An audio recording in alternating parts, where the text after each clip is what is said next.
Putin has lost probably 10 years of the trading profits that Russia has made in its entirety. He has forfeited that. It is confiscated. That's why the money was accumulating in central banks. This was the money and profits they made in US dollars from selling oil, from all of this. So it's the piggy bank of Russia that is now being confiscated and is going to be used to fight Putin's war. And, that is an enormous blow to the people. Not that they realize it, but certainly symbolically, that's a horrific blow to Putin and Russia. Hello and welcome to the Trump Report. I'm Louis Sykes. Today we are joined by Diane Francis, a senior fellow at the Atlantic Council in Washington, editor-at-large with the National Post newspaper and author of a best-selling Substack on geopolitics, the US and the war in Ukraine. Diane, thank you very much for joining us again.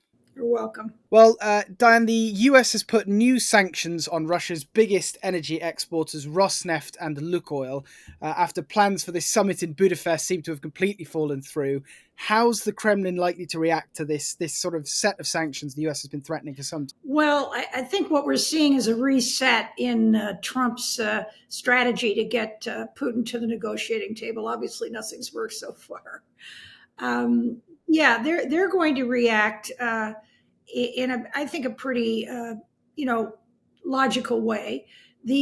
Some people are second guessing that this announced sanctions package is really delayed for a couple of weeks. It's kind of a paper tiger kind of effect, and again, it's him being soft on Putin. But I don't see it that way. I think that the sanctions are delayed because it takes time for companies to get oriented and organized. But also, it's a leverage to hang over Trump's head, and that is that when these do come through, they're going to be quite draconian, hopefully, and it's another attempt to increase pressure to get him to the negotiating table. The other thing that Trump did was he has now said he's admitted, the summit will be pointless. The talks aren't working. He gives me nice conversation, but nothing goes anywhere. So he's getting kind of angry about it, thankfully. And he's also lifted restrictions on Ukraine when it comes to using long-range missiles by other countries. He hasn't given tomahawks yet, but by other countries in order to disable Russia inside the country. And that's a pretty significant escalation or retaliation, whatever you want to call it, on Trump's part. Indeed. I mean, we saw just in the last few days a British-French missile being used to hit a gunpowder factory inside Russia itself.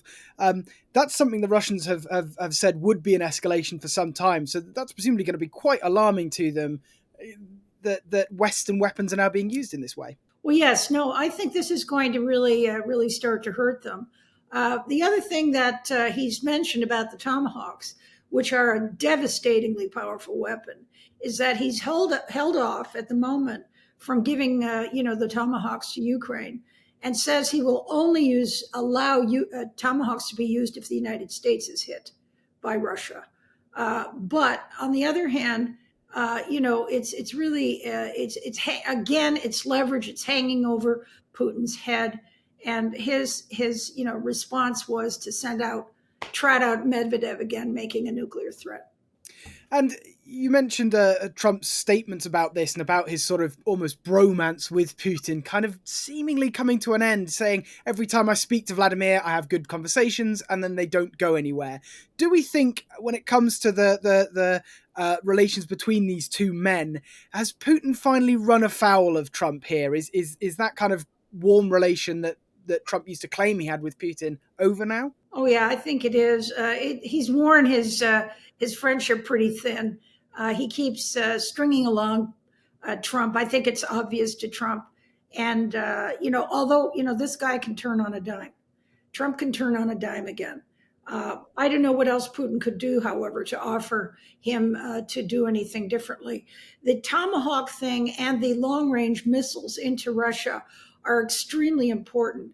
And the other thing that has held back, I think Trump from having the Tomahawks hit is that a lot of the oil facilities that are targeted that should be targeted inside Russia are American owned. They were confiscated, but they're American owned. And so he's not trying to protect their assets because I'm sure they collected their insurance. But the point is that if you hope, and he does, that there may be a ceasefire, and that's another new thing. He's demanding an immediate ceasefire now. If there is a ceasefire and talks, then he would hope that, Russia would join the community again and become a normalized trading partner and that sort of thing. So he's inching his way toward, I think, really doing some devastating damage. And the sanctions kick in on November 21st, and they will really cripple these companies. And yeah, as you mentioned that call by Trump for a sort of ceasefire, perhaps armistice might be a more accurate term for it, but essentially freezing the fighting on the current lines of contact, which Zelensky has come out in full support of that idea. He's played that quite well, hasn't he? Considering that, it was only the end of last week that we were hearing about this shouting match in the White House. Do you think Kiev should feel confident about this? Or is there still an element of, that they're not quite patched up with the White House yet? Well, Zelensky has to tread carefully around Trump, just like everybody else does, including Europe and Britain. But the Europeans have really, I think, put a lot of pressure on Trump. And the publicity following Trump's declaration that there'd be a summit and that they could solve this was pretty disastrous for Trump's image. And I think that the fact that Putin did what Putin does, he knows sooner had a cessation in the debate with Trump that he started to bomb kindergartens, and that's he's just horrific. And I think that whether it's Melania nagging Trump, here he goes again killing children, or what, the whole world is horrified at Putin, and Putin has nothing to lose. And by the way, in the world of negotiations, if you're negotiating with someone, whether it's over fisticuffs or whether it's over a business deal, and they have nothing to lose by holding out and being unreasonable, that is an impossible situation, a very difficult one. And that's really what Trump in the world is dealing with Putin. He has nothing to lose by being horrific. And so we are dancing towards something. I think the other development is that Europe has really mustered together their support for Ukraine. And probably the best news this week is that they're actually going to hand over the Russian frozen assets to Ukraine. Yeah, and I do want to come on to that, but just on some of the actors in the White House as well. I mean, you mentioned Melania Trump there. It seems like it was Secretary of State Marco Rubio who may have been the one to finally write off Budapest after speaking to Putin's Foreign Minister Lavrov, who kind of seems to have become Mr. No. Bessent, of course, is the one, the Trade Secretary, who's announced these sanctions. Is there an element here of the kind of adults in the room of the Trump White House starting to take a lead on the Russia-Ukraine issue? Or do you think Trump has really had a change in heart? I think Trump does what he wants to do. Is there influence around him? Yes. I think the publicity, the negative comments, and the fact that he can be proud of the fact that he did pull something off with Israel and Gaza and is getting nowhere with his good friend Putin, who's making a fool of him. And I think finally, on the backs of having stopped the fighting at the moment in the Israel-Gaza situation, I think he's becoming very impatient with this. So I think it's him. I think it's his team.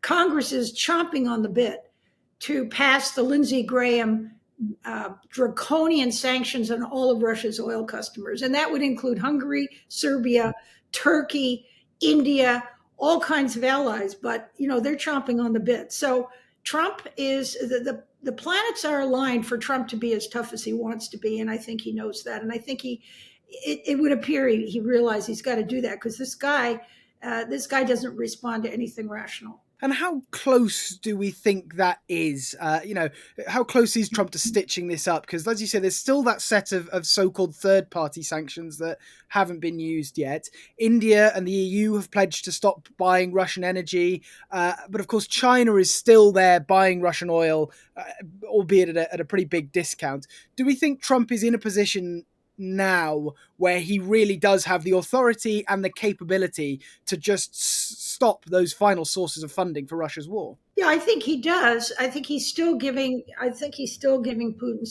some time. Remember, Putin's leverage is that he can really hurt Ukraine even more than he is already.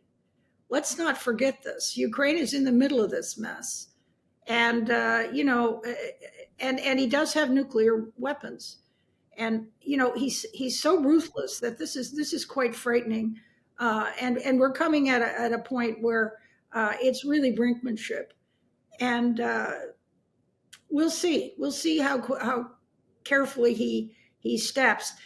I'm wondering also whether Trump, who's also immersed in an economic war with China, may also co-opt China to help somehow in this battle to get Putin to stop by giving up something to China in the trade discussions or going softer on China. Uh, China also, by the way, has to be mortified. I mean, I don't think anybody wants this to end up in the World War III, and it's. But the Ukrainians, I know, are feeling much better because the sanctions are now coming from the United States that were long awaited. The Tomahawk still hangs over his head as a threat. He's now giving lifted restrictions on other long distance missiles to hit Russia. So there is an escalation being allowed by Trump toward Russia. And that's got to be, helpful and comforting somewhat to the Ukrainians. Yeah, and of course, those long range strikes themselves have been having a pretty significant impact, haven't they? Alongside these sanctions, how much threat actually is there to Putin economically and through that to his regime overall? Well, if the oil sanctions and the secondaries on the customers and the refiners start to be implemented and bite, his economy will really spiral downwards. It's already in real trouble. I mean, and he's got that sort of problem. But again, the problem is, I don't know that economics is a good lever for a guy who doesn't care about his people or his economy. He's an ideological maniac and a mass murderer, and he just wants. He's probably even angrier than ever at Ukraine. Fortunately, Zelensky, I think, has been a gentleman, has handled it beautifully, and I think at his back, it's helped that the UK and the European Union are completely on side with the confiscated assets, with arming themselves. And this, of course, has to do with the fact that Putin has been nibbling at their edges and causing trouble inside Europe itself. He's been attacking NATO. Yes, and on Europe, Mark Rutte, the Secretary General of NATO, was actually at the White House when these sanctions were announced. He was there discussing the armistice plan for Russian and Ukrainian troops to stop where they were. There was a time where the US said Ukraine might have to give up the rest of those oblasts that Russia partially occupies. Now they've gone back to this idea of just stopping the fighting where it is. Do you think Europe have moved, the European leaders have moved Trump on that, or has he always wanted a kind of ceasefire in one place? How much kudos should we be giving to European leaders and people like Mark Rutte? Well, I think Rutte is very important because he does actually have a good relationship with Trump. I mean, he flatters him, he does whatever he needs to do, and that's appropriate. And it's kept Trump on side, despite the fact that deep down he's resented NATO and Europe for years for being freeloaders in terms of military expenditures. So that seems to have been a good patch up. But I think that the unanimity that you see coming out of Europe, I think the election of Merz in Germany was critical. And I think the British Prime Minister has been a key driver in all of this because of the special relationship he's continued to foster with America and particularly Trump. A couple of visits to the king, whatever it took, he's gotten him on side. So I think that and despite the fact that Macron is in political trouble himself, and he was always a hawkish proponent of helping Ukraine, but even though he's kind of sidelined for the moment, I think that's irrelevant given Britain and Germany's lead, and of course Poland's. And as you say, Trump seems to be about to achieve his one of his stated aims of getting Europe to, as he might put it, pay for its own war. If Ukraine can now be funded with those frozen Russian assets, how much extra money do you think that could unlock? And is that going to open the door for Trump to kind of halt US funding? Well, those funds will help pay for the U.S. weapons that Ukraine needs because the Europeans don't have them. So he's a winner, whatever. It's just a matter of who writes the check. Is it the European Union? Is it the Russian people indirectly through the confiscated funds or whatever? But that's not going to be anything that's going to deter Trump from involvement. You know, we can't afford it anymore kind of argument. He has nicely put the onus on Europe and on NATO to take over this. Europe is writing the checks, Germany in particular. And so the Americans are happy to ship defense weapons. Tomahawks aside, because the Tomahawks are at a major escalation, would be a major escalation. And, but we might come to that point if Putin continues to defy in defiance of all this pressure. And what's the wider political impact, do you think, especially for Putin and the Kremlin, if these Russian assets are handed over? Because a lot of this money is money that belonged to oligarchs as well, we understand. I mean, is this going to spook a lot of the people who have traditionally supported Putin? Oh yes, I think they're pretty. I think they're pretty horrified right now. But you know what? The oligarchs never lived in Russia. They live in Cannes. They live in London. They live in New York. They live in La La Land, Dubai, and their money's been offshore for ages, including probably Putin's money.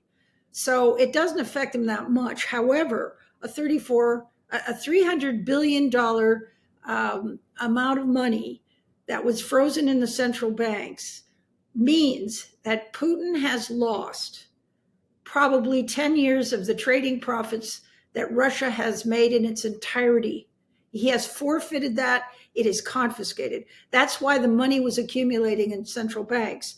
This was the money and profits they made in US dollars from selling oil, from all of this. So it's the piggy bank of Russia that is now being confiscated and is going to be used to fight Putin's war.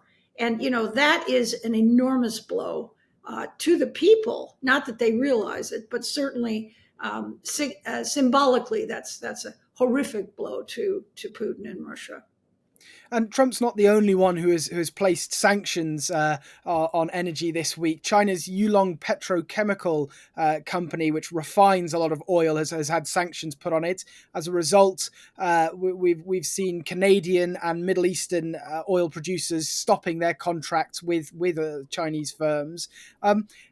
If we're starting to see the West get really serious about putting energy sanctions on people on companies that could be supporting Russia, how's that going to change the energy market and the landscape and the global economy as well? Well, it's already done it. There were some naysayers who said, "Oh, Trump is just, playing at it. It's puppetry again." These sanctions don't kick in until November 21st, and so that means he's given them a buy, and that it's not going to happen. He's just kicking the can down the road. The November 21st gives the companies and the industry time to get ready for sanctions, because you don't just impose sanctions. People have to find the oil somewhere else. So people are running around trying to bypass Russia in their supply chains. But what has happened significantly is because of Russia's importance in the oil production worldwide, the price of oil jumped immediately after Trump announced, or Besant announced, these sanctions on the two major Russian oil companies, refineries, and so on. In addition, the European Union and the UK have imposed sanctions on refiners. They've imposed sanctions on these shadow fleet companies. They've imposed sanctions on Russian banks operating in their economies. So the whole thing now is starting. It's a major squeeze on a sanctions and economic squeeze on Russia. And I think it would be great if it went bankrupt. And also, Diane, you've been writing this week about gold prices on the global market, and how the increase in the buying of gold can reflect a kind of lack of stability around the world. how worried should we be about that? Because we would have thought that, given that Trump is perhaps putting more effort into ending the war in Ukraine at the moment, we've seen some form of peace come to the Middle East with an agreement on the Israel-Gaza war. How worried should we be about a kind of pretty minimal peace dividend that's come out of that? The world still seems to be pretty unstable. Well, the world is very unstable. I mean, that war in Ukraine is horrific. Who knows whether Gaza is going to last? I think it will. And then you've got Sudan and all kinds of other nonsense going on.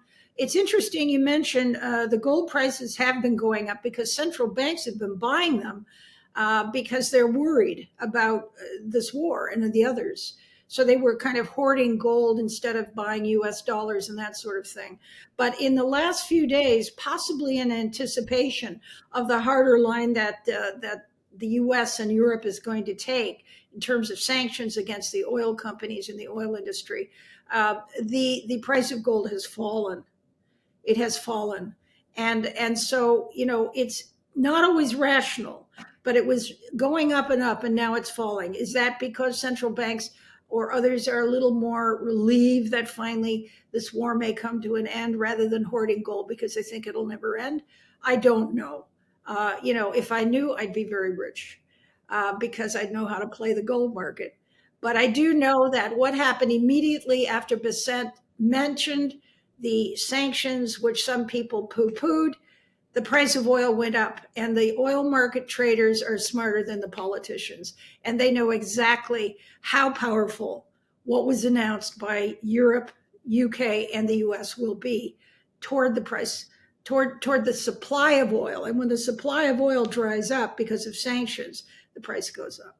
Well, in that case, if we are maybe heading back in the right direction, then if we're looking for a more peaceful world, do you think Trump can stick to his claim that he's ended 8 wars and he's the peacemaker president? Is that something you think he'll be able to reflect on in a year's time and kind of say, well, here's the evidence?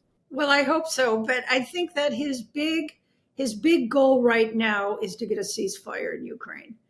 And I think that that's the first time we've seen him aligned with a goal that's good for Ukraine and Europe, as opposed to always bad mouthing both, bad mouthing Ukraine, bad mouthing the Europeans. Now they're all moving toward, I think, the one goal, and that is a ceasefire in Ukraine. What happens after that is a matter of, negotiations and so on. But I think that Putin is probably, I would say, since 2022, at his lowest point in terms of superiority militarily and economically. And so we're getting him down, we're whittling him down, and hopefully we have a ceasefire in as soon as possible. Well, Diane Francis, editor-at-large with the National Post newspaper, and of course, author of your fantastic Substack on geopolitics and the war in Ukraine. Thank you very much for joining me today. Thank you for having me.